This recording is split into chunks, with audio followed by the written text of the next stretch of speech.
Good morning mga karels. Karton lang ang higaan ko.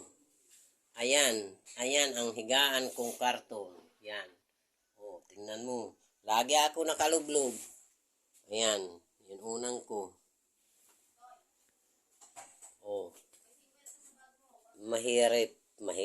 Mahirap talaga ako. Pero okay lang. At least umabot ako ng 66. Sana dagdagan pa ni Lord.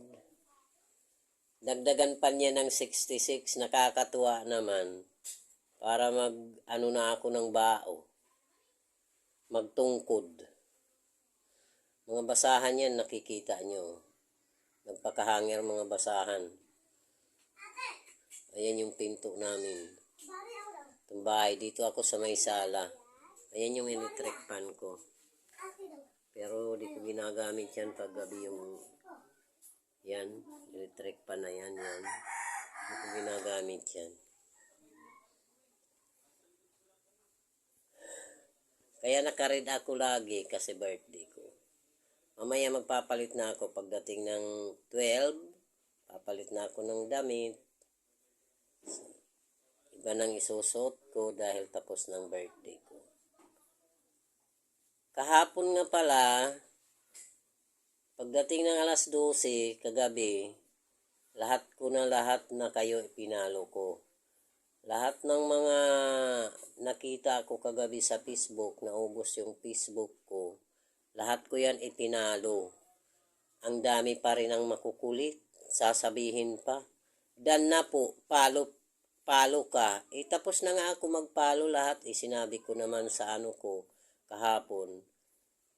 Free get sa inyo, mga followers at saka viewers. Lahat ko kayo ipapalo. Kahit hindi kayo nagpapalo sa akin, ipinalo ko kayo lahat. Lahat ng nandito sa wall ko, ipinalo ko lahat. Tapos kaninang umaga, mga dubli-dubli na, hindi na rin ako nagpalo dahil isinulat ko kung sinong ipinalo ko kagabi. Nakapagpalo ako kagabi ng 150 person hanggang 4 a.m.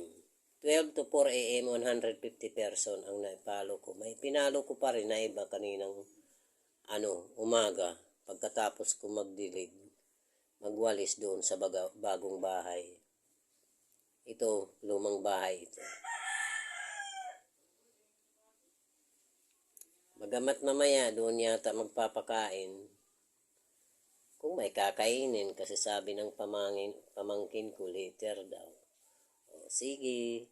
Bye-bye. Bye-bye. Love you all, viewers and followers.